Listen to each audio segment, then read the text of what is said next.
National Laboratory Day. A scientist, Dr. Jones, is standing in front of a blackboard covered in equations and diagram. Mr. Jones, welcome, said class. Today we're going to talk about one of the most fascinating and mysterious areas of physics, quantum mechanics. The camera pans over the equations on the blackboard as Dr. Jones continues to speak.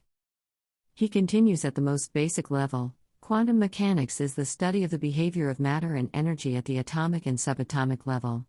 It's the physics that explains how the smallest particles in the universe behave. The doctor picks up a small model of an atom and holds it up for the class to see. Dr. Jones continues, classical physics, we think of atoms as being made up of a small, dense nucleus surrounded by electrons that orbit the nucleus like planets around a star. But in quantum mechanics, things are a bit different. He sets the model down and picks up a piece of chalk. He said, one of the key principles of quantum mechanics is the idea that particles can exist in multiple states at once. This is known as superposition. For example, an electron can exist in multiple orbits around the nucleus at the same time. Dr. Jones draws a diagram on the blackboard to illustrate his point. He continues, another important principle of quantum mechanics is the idea of entanglement. This is when two particles become connected in such a way that the state of one particle is dependent on the state of the other particle, no matter how far apart they are. The doctor sets down the chalk and turns back to the class.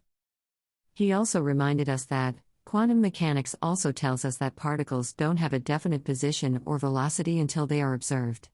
This is known as the observer effect. The camera pans over the faces of the students in the class, showing that they are all paying close attention to Dr. Jones's lecture. Quantum mechanics is a complex and mysterious field, but it's also one of the most powerful tools we have for understanding the universe at the most fundamental level. Thank you for your attention, and I hope you have a good understanding of quantum physics.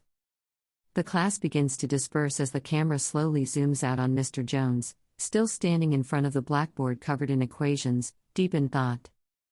Fade to black. The end.